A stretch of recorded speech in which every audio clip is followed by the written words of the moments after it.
তো বন্ধুরা, আমি হঠাৎ করে রঙের কাজে মাঝখানে ঢুকেছিলাম। তো মাঝখানে যে দেখতে পাচ্ছ দাদাটা কালো গেঞ্জি পরে দাঁড়ায় আছে, উনি হচ্ছে হেড মিস্ত্রি প্লাস ঠিকাদার। আর পিছনে একটা কাকা আছে, আর আমরা হচ্ছে 3 তলা বিল্ডিংয়ের ছাদের উপরে আছি।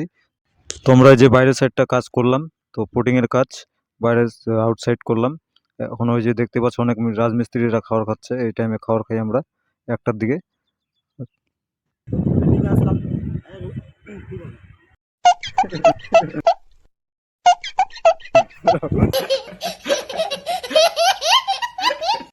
বন্ধুরা দেখতেই পাচ্ছ আমরা আনছি বিরিয়ানি, বিরিয়ানি খাচ্ছি, চিকেন বিরিয়ানি।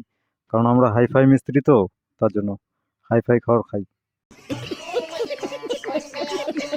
তো বন্ধুরা দেখতেই পাচ্ছ আমাদের বিরিয়ানি খাওয়া শেষ, এখন আমরা আবার কাজে লেগে পড়বো। তো ওই যে সনাতন দা বসে আছে এখানে, নতুন একটা ছেলে কাজে আসে, পুচকি ছেলে। এই যে দেখো, খাবার খেয়ে খুব খুশি। বন্ধুরা এখানকার প্রমোটারের নাম হচ্ছে প্রসেনজিৎ, ম্যানেজারের নাম হচ্ছে সঞ্জয়। আর প্রমোটারের কাজ করছি, আর দেখো অনেক রাজমিস্ত্রিরা খাবার খেয়ে ওখানে রেস্ট করতেছে। আমরা ওখানে একটু ঠান্ডার মধ্যে একটু রোদে বসলাম। আমরা একটু পরে আবার কাজে লেগে পড়বো। এই যে সনাতন দা। তো দেখা হচ্ছে আবার নেক্সট ভিডিওতে। টাটা, টেক কেয়ার, ভালো থেকো।